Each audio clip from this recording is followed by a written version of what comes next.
Hi and welcome to the show. This week we're in Tanzania and my guest is the Executive Director of the Foundation for Civil Society, a member of the African Policy Advisory Board for One.org, Chairman of the Council of the Hubert Kairuki Memorial University, and Fellow of ALI, the African Leadership Initiative, as well as being a dear friend. John Ulanga, welcome to the Scoop. John, it's great to see you, man. Thanks, man. Thanks for being here. John, tell me about the early years. You know, civil society's been a big part of your life. Tell me about your education, your upbringing. Is that what influenced you to go into civil society?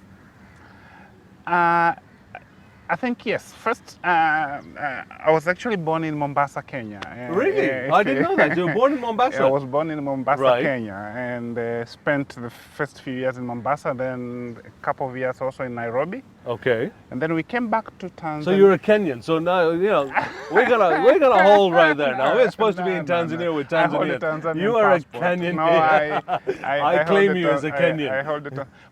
But typical of probably some of the people in my generation during those years, because of the East African community then. My dad was working with the East African Railways, so was posted in Mombasa. So that's why I was born in Mombasa, Kenya. And then, of course, we moved to Tanzania just before the breakup of the East African community. I started my primary school here in Dar es Salaam and spent most of my education years in Dar You went to Dar es Salaam. Azania Secondary I went to School. Azania Secondary School, and then I went to secondary school for A levels. I went to Mazengo High School in Dodoma, and then University of Dar es Salaam. Okay. During those years, somebody's pride will be derived from service. If you are serving community, if you are serving, because of course during those years, you remember it was during Mwalimu Julius Nyerere years, you see, so the pride of a human being was derived from how much service do you deliver. So when you grow up, you aim for being somebody of value to the society, not about how much you gain and retain for yourself. So I think It was about giving back. it was about giving back. It was about you are educating yourself so that you can become someone of value to the society. You can serve the society. So your happiness, and especially for me, my happiness is derived from seeing to it that my daily labor results into somebody's well-being being improved, not necessarily resulting into my own pockets becoming fatter by the day. Which was one of the great things that Mwalimu Nyerere did for That's this it. country. That's Is while his economic policies were criticized That's true. extensively That's at that true. time, That is true. one of the things he did was, one, bring the country together, get rid of tribalism That is and true. some of the many, That is which is true. one of the biggest ailments That is that hurts other countries in That this is true. region. That is true. But economically, did you see the faults in that as well? That fine, it's great to give back, but one also has to earn their living.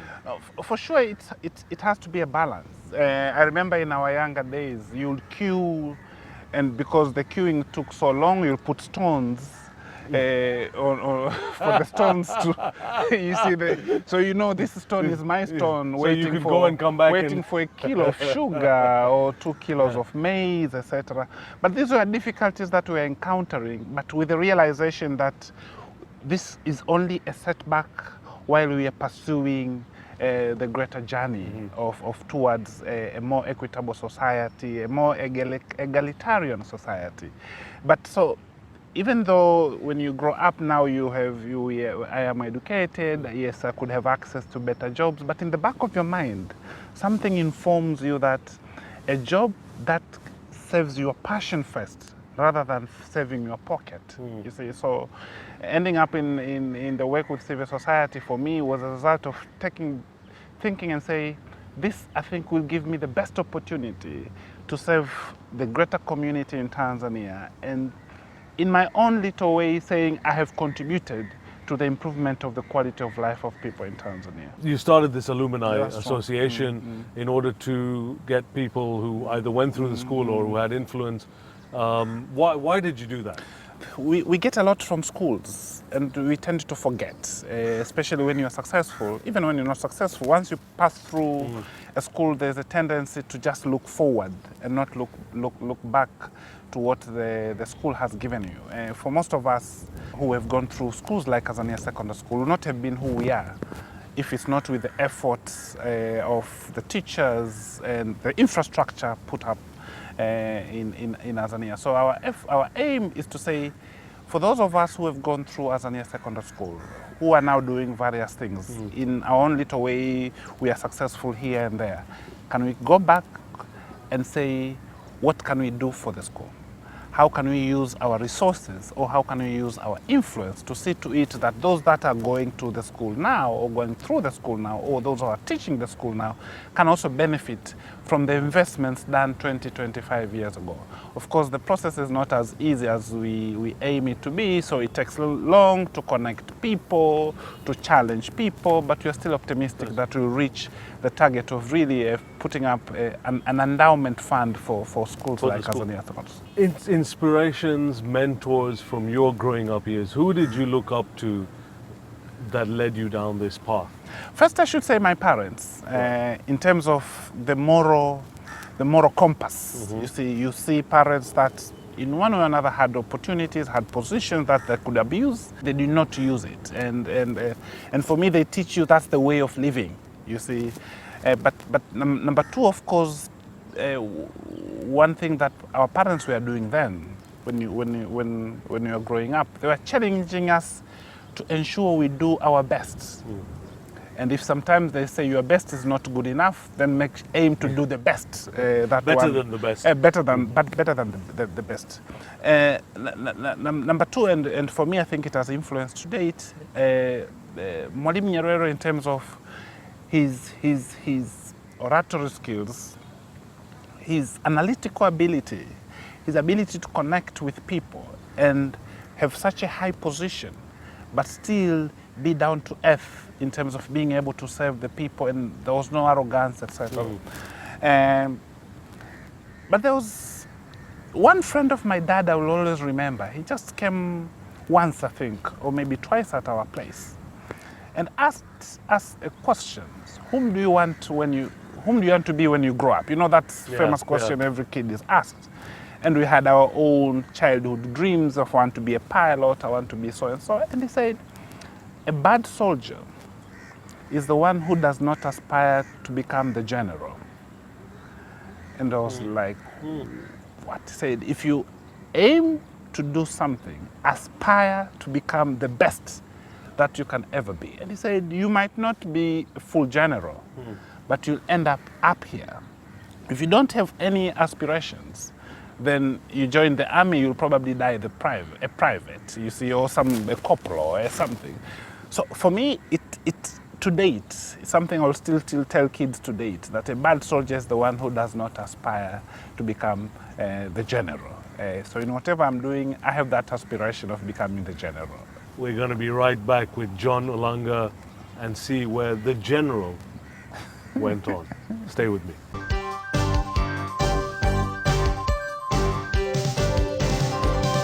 Hi, we're back with John Ulanga. John, before the break, you said, you know, every kid was asked this question, what do you really want to be?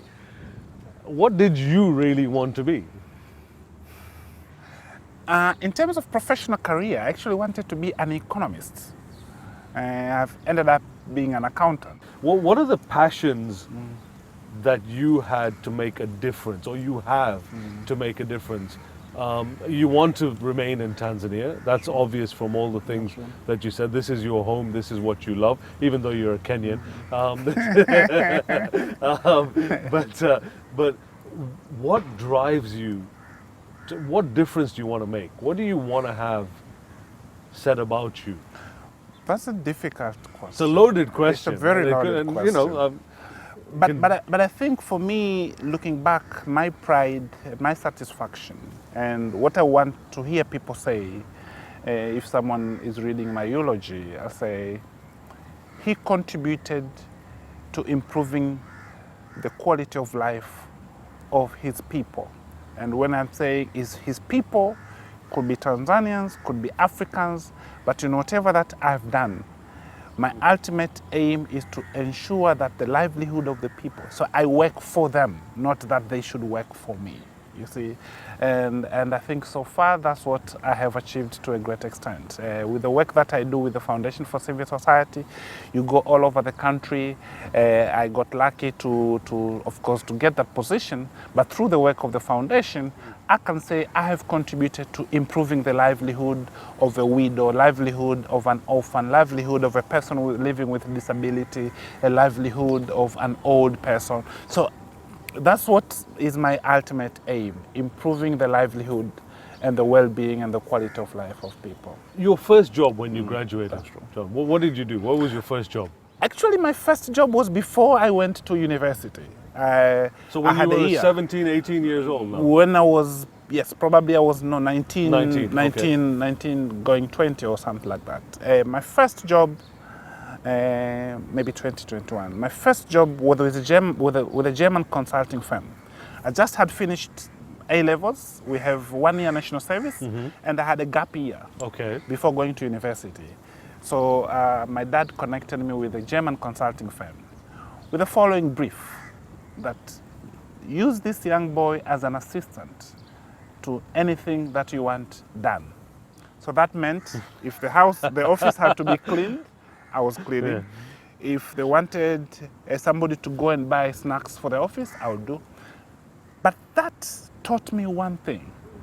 It taught me the versatility to do anything, flexibility to do the cleaning, but also appreciation of the cleaning job, of the photocopy thing, of the coffee maker. The coffee maker, yeah. You see, of somebody who goes and buys soft drinks for you, because I did all that.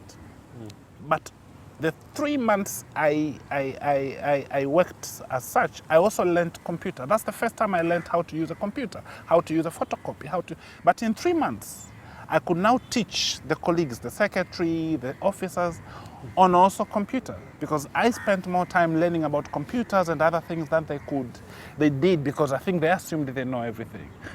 After 1 year, when I left now to go back to go to school, my boss got a serious challenge of getting someone who could replace me. In a way that after 3 years of my university, he called me and said, you know, now I know you have a degree, you could work anywhere, but I would want you to come and work for me.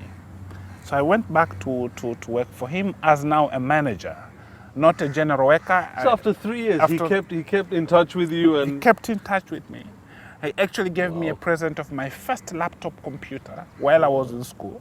You see, and by that time in the 90s, having a laptop computer for a university student in University of Dar es Salaam was a big deal. You see, and me and my brother actually, one of the years, in between the years, we actually organized a computer training for 20 of our fellow students who had no clue about computers, and we only charged them bare minimum for us to afford to hire computers and hire also an external teacher, because we felt that we knew how to operate and utilize the computer. They did not, so we decided to do that.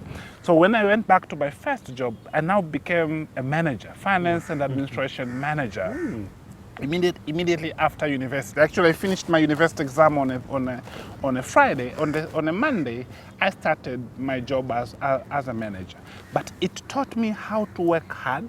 Sometimes we would work 24 hours non-stop. You see, it taught me also working in a multicultural society, because we were working with Germans, they were British. So it taught me how to work, something probably I missed by not going to school abroad. You see, that type of a multicultural environment. It taught me so much. So, how difficult is it to balance? You've been working since you were, at a very early age. How difficult is it to balance your work and your professional and your personal life? How much time do you get for John Ulanga? I think that's an area that I've not been so successful, much as I can say I'm trying. But one of the decisions that I've made over the last couple of years is spend your weekends. If you're in town, if I'm in town, my weekends I'm not going to the office unless there's something absolutely urgent. You see, and when I don't carry work home unless I feel that I have a deadline that is really, really absolutely deadline. Otherwise, I don't carry work home. Number 3, I delegate a lot. Delegation helps to free time for me, so that when I'm home, I really spend time with. How do you manage the delegation? Because you like to be involved in everything.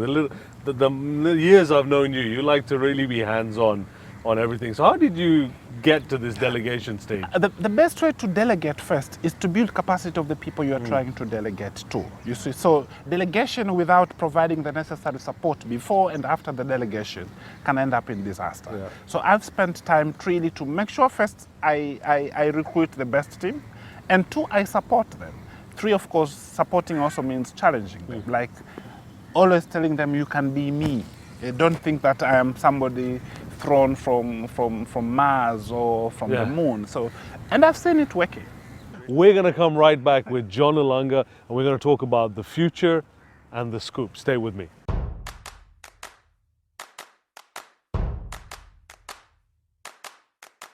Africa loves TV. We want to celebrate that love. Welcome to the Muhammad Amin Africa Media Awards. TV shows, newscasts, sports, video on mobiles. Yeah, they're not TVs, but you get the picture. It's time for Africa to get together and see the quality, the innovation, the fun stuff that our brothers and sisters are cooking up for every viewer out there. Join us for 3 days of recognizing greatness, learning to better our skills, talking about what's important, and having fun. The Muhammad Amin Africa Media Awards, or MAMAs, are 3 days of workshops, symposiums, a gala awards dinner, and a chance to exchange ideas with creative minds from across Africa. Oh, and win! Yes, there will be prizes. We'll be recognizing quality newscasts, dynamic sports shows, fun mobile video content, important CSR campaigns, cool social media stuff, compelling magazine programs, documentaries that wow you, student videos, and a viewer's favorite award for all the entries we post on the awards website. And you won't want to miss our gala dinner. Black ties and cocktail dresses if you like, and selfies definitely encouraged. Send us your best now. We might fly you in, all expenses paid, or check the flights to Nairobi if you just can't miss the fun. May 20th to the 22nd, Nairobi, Kenya will be the center of the universe. So plan to join us to honor Africa's vibrant, growing, innovative TV culture. Show us your Africa. You are Africa. We are Africa. I am Africa.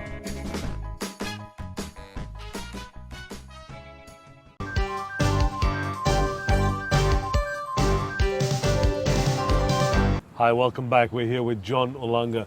John, what's the hope for the future? I mean, are you going to go into politics? Not under the current setup. The challenge I'm seeing with African politics, they usually have a tendency of discouraging genuine people to go in. And the few genuine people that go in, they struggle a lot, you see.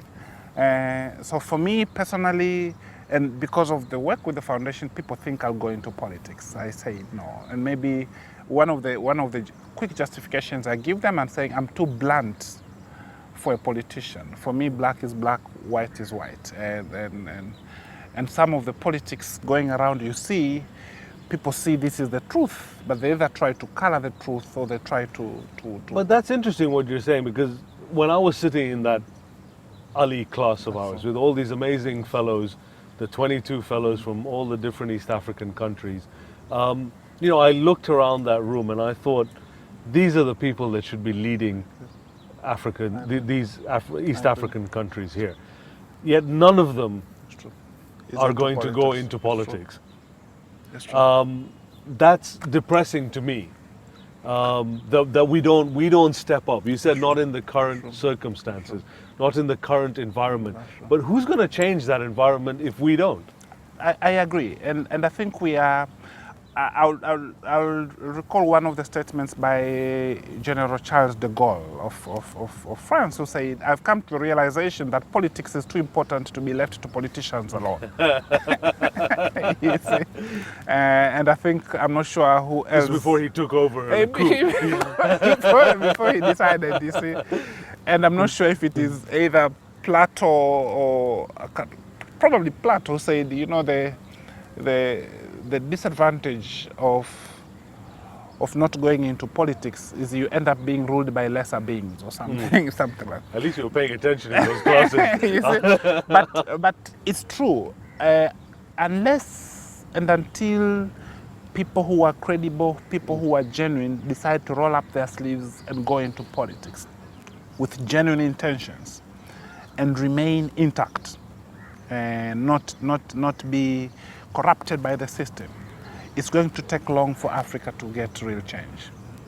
But where is that change going to come from, John? It has If to- our generation is not going to happen, when you see the youth today, do you see them being interested in politics or them just being interested in making money? My worry is change will come, but will that change come in an organized way or disorganized way? You see, change is coming in the Arab countries, but is that the change you want to see? exactly. The youth are taking up the streets. The youth are acting, but is that the change you want to see? So for me, that's why I'm saying. Can we afford that change? Can we afford that type of a change?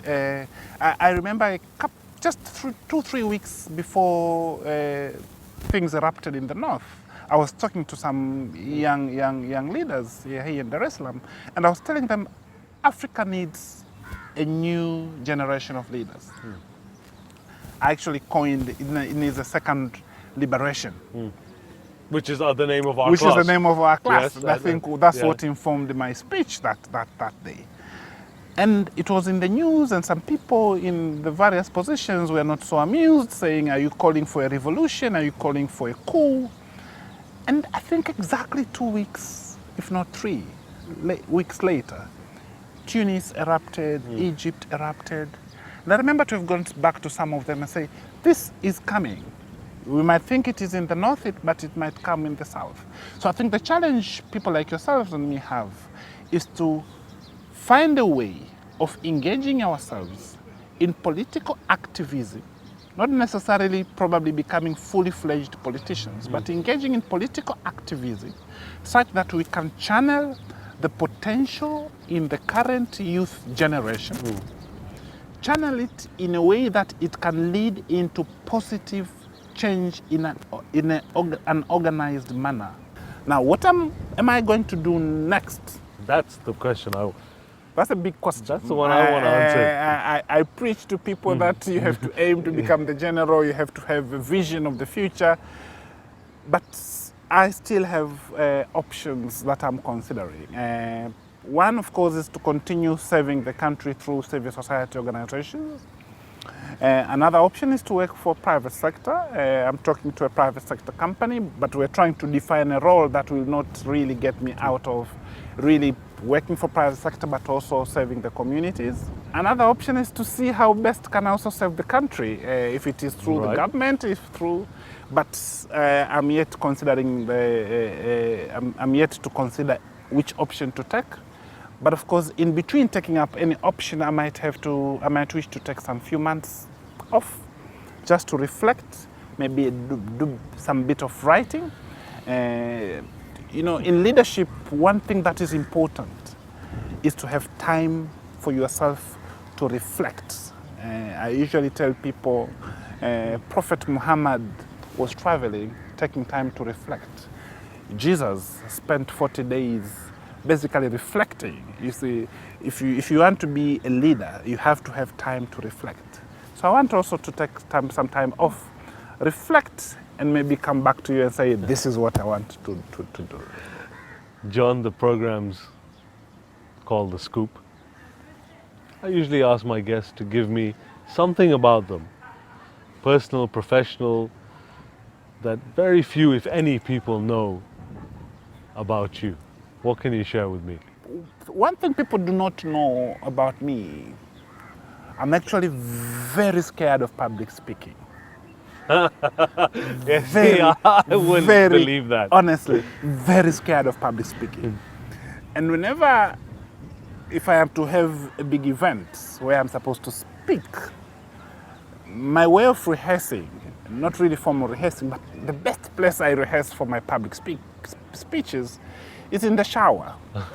Whenever, like I remember, I think, was it this morning or yesterday? I was in the shower, and because I'm rehearsing for this speech I'm making a couple of days to come, I was speaking by myself, you see. And my wife would ask, so, are you talking to me? And I was like, no, no, no. And she's, here we go again. Speaking. It's because I'm actually very, very scared of public speaking. So my way of trying to get through the fear is to imagine the audience. And the best place I do imagine the audience when water is, you see, so many people wouldn't know that, but I'm actually very scared of public speaking. And that's The Scoop with General John Ulanga. Join me again next week when we'll be talking to yet another great African personality. From me and the entire team of The Scoop here at the Serena Hotel in Dar es Salaam, Tanzania, thanks for watching. John, thank you very much, Thank you, my brother. Thanks It a lot. really was, Yeah, I really appreciate you coming on.